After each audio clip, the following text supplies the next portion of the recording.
सुप्रभात एवं जय हिंद बच्चों। आज की कक्षा में आप सभी का स्वागत है। आज का विषय है समास और उसके भेद। बच्चों, पिछली 2 मॉड्यूल्स में हमने समास और उसके भेदों के अंतर्गत पढ़े अव्ययी भाव समास और तत्पुरुष समास। तत्पुरुष समास के 3 भेद हम पहले ही पढ़ चुके हैं, कर्म तत्पुरुष, करण तत्पुरुष और संप्रदान तत्पुरुष समास। आइए अब आज की कक्षा में देखते हैं तत्पुरुष के 3 अन्य भेद, अपादान तत्पुरुष, संबंध तत्पुरुष और अधिकरण तत्पुरुष समास। तो आइए बच्चों देखते हैं सबसे पहले अपादान तत्पुरुष समास। अपादान तत्पुरुष समास अपादान कारक से बनता है। अपादान कारक की विभक्ति है से, लेकिन यह से जो है वह अलग होने के भाव में है, अर्थात किसी चीज़ से किसी चीज़ का अलग होना। ठीक है, ये नहीं कि से साधन के रूप में, से साधन के रूप में करण कारक में प्रयोग होता है, किंतु अपादान कारक में से साधन का रूप में न होकर के अलग होने के रूप में प्रयोग होता है। और इसी से विभक्ति का अपादान कारक में तत्पुरुष समास में लोप हो जाता है। तो आइए उदाहरण देखते हैं।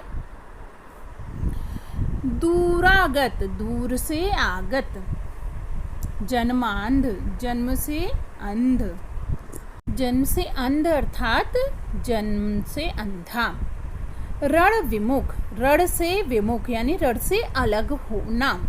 देश निकाला, देश से निकाला यानी देश से अलग हो रहा है। काम चोर, काम से जी चुराने वाला। नेत्रहीन, नेत्र से हीन जो नेत्र नहीं है। धनहीन, धन से हीन। पाप मुक्त, पाप से मुक्त यानी अलग हो गया। जलहीन, जल से हीन होना। ठीक है, इसमें समस्त पद करते हुए से चिन्ह का लोप हो जाता है और पद विग्रह करते हुए से चिन्ह का पुनः प्रयोग हो जाता है। तो यह है अपादान तत्पुरुष समास। आइए इसका अगला भेद देखते हैं, संबंध तत्पुरुष समास। षष्ठी विभक्ति का है, संबंध कारक से बनता है और संबंध कारक का चिन्ह है का, के, की, और इन्हीं का, के, की का समस्त पद करते हुए इस समास में लोप हो जाता है और पुनः पद विग्रह करते हुए इन्हीं चिन्हों का प्रयोग होता है। आइए उदाहरण के द्वारा समझते हैं।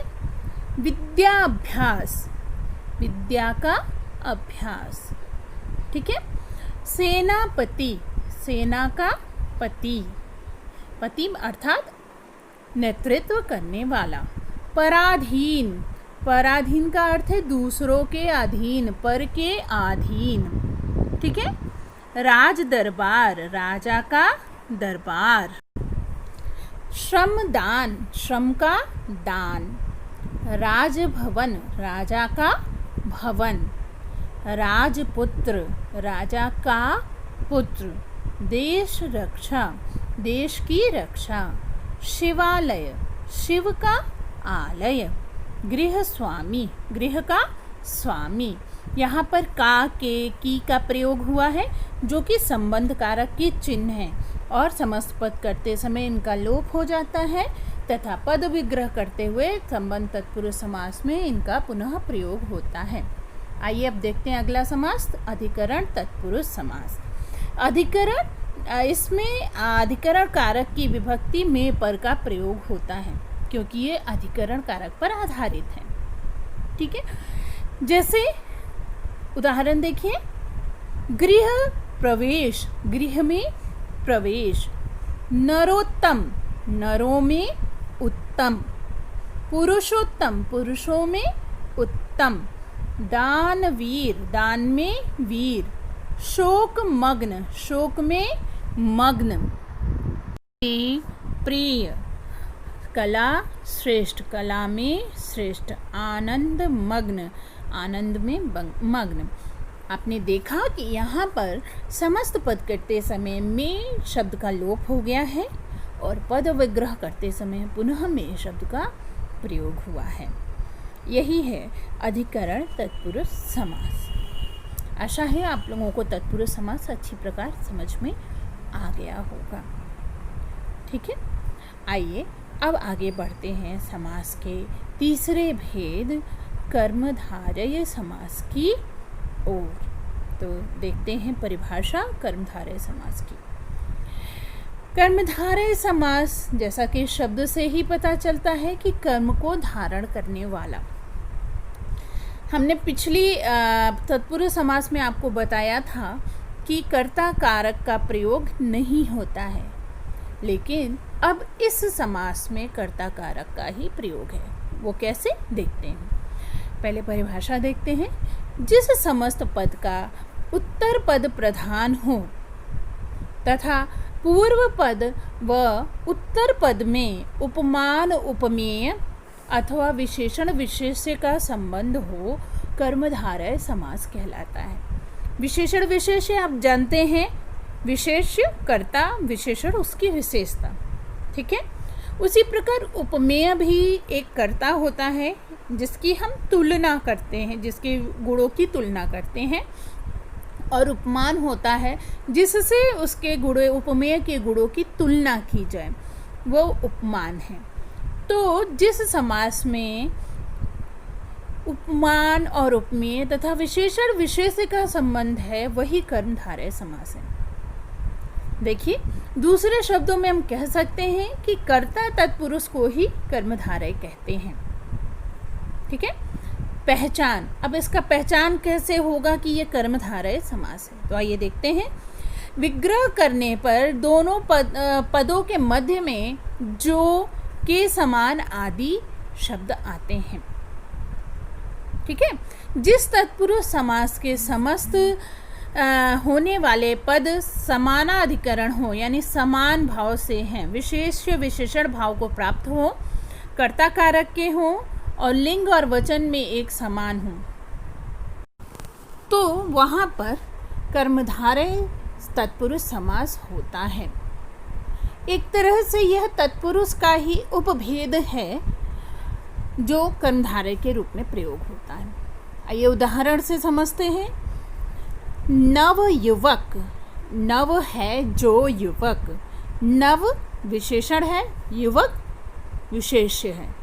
कैसा युवक? नव युवक, तो ये विशेषण विशेष्य भाव है।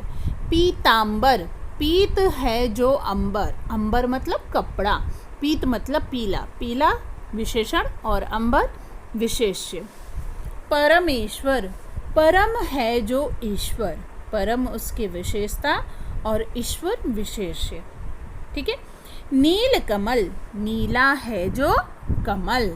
महात्मा, महान है जो आत्मा। कनक लता, कनक की सी लता। देखिए कीसी का भी यहाँ प्रयोग है। प्राण प्रिय, प्राणों के समान प्रिय। देह लता, देह रूपी लता। देखिए अब यह उपमान और उपमेय है जिससे एक की तुलना की जा रही है। देखिए देह की तुलना लता से की जा रही है। ठीक है। लाल मणि, लाल है जो मणि, विशेषण विशेष भाव। नीलकंठ, नीला है जो कंठ। महादेव, महान है जो देव। आइए इसको और भी अधिक समझते हैं विशेषण विशेष्य और उपमान उपमेय के माध्यम से। पहले देखते हैं विशेषण विशेष्य कर्मधारय। विशेषण संज्ञा की विशेषता बताने वाला शब्द, विशेष जिसकी विशेषता बताई जाए अर्थात संज्ञा या सर्वनाम। उदाहरण देखिए। महात्मा, महान है जो आत्मा। महान विशेषण, आत्मा विशेषण। काली मिर्च, काली है जो मिर्च। महान है जो राजा, महाराज। का पुरुष, कायर है जो पुरुष, का पुरुष। नीलकंठ, नीला है जो कंठ। महादेव, महान है जो देव। श्वेतांबर, श्वेत है जो अंबर, अंबर अर्थात कपड़ा। शुभागमन, शुभ है जो आगमन। पीतांबर, पीत है जो अंबर। दुश्चरित, बुरा है जो चरित्र। महाजन, महान है जो जन। सद्धर्म, सच्चा है जो धर्म। अंधकूप, अंधा है जो कूप। अकाल मृत्यु, अकाल है जो मृत्यु। अब आपको सोच रहे होंगे आप कि महादेव तो शिव का नाम है और यहाँ पर देव तो कोई भी हो सकता है, तो ये कैसे? बच्चों, जब महादेव शिव के रूप में प्रयोग होता है तो वह बहुब्रीहि समास में आता है, जो हम आगे पढ़ेंगे। ठीक है, अभी यहाँ पर विशेषण विशेष भाव को ही समझते हैं। अब हम आगे की ओर बढ़ते हैं और देखते हैं उपमान उपमेय भाव। अब यह क्या है, आइए इसको समझते हैं।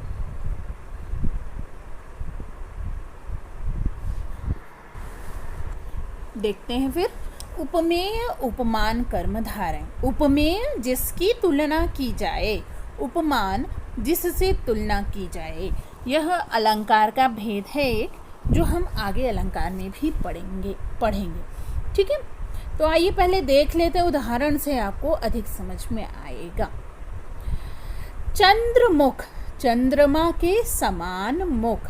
कोई जिसका मुख चंद्रमा के समान है, यहाँ वो जिसका मुख है, मुख यहाँ पर उपमेय है और चंद्रमा यहाँ पर उपमान है। मुख यहाँ प्रेजेंट है, यानी मौजूद है और उपस्थित है, और उपमेय है वो, और चंद्रमा यहाँ अनुपस्थित है, इसलिए यह उपमान है, क्योंकि मुख की चंद्रमा से तुलना की जा रही है उसकी सुंदरता, उसकी विशेषता से। ठीक है, आगे देखिए। वृषभ कंध, वृषभ के समान कंध, यानी कंधा, जिसका कंधा वृषभ के समान है। क्रोधाग्नि, अग्नि के समान क्रोध, एक ऐसा क्रोध जिसके जो अग्नि की तरह ज्वलंत है।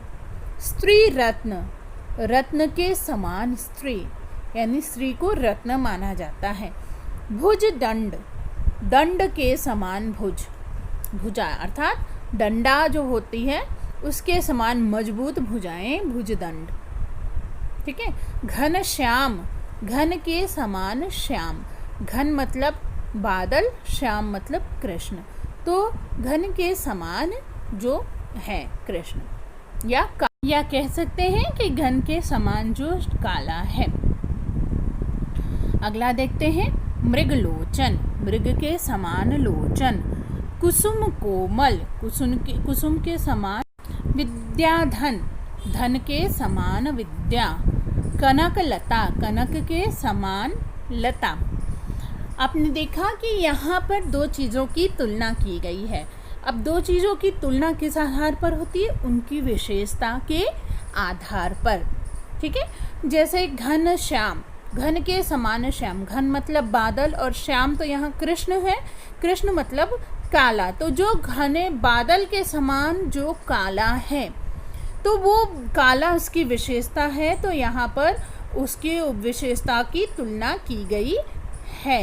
इस प्रकार कर्मधारय समास में विशेषण विशेष्य का संबंध होता है और उपमेय उपमान का संबंध होता है।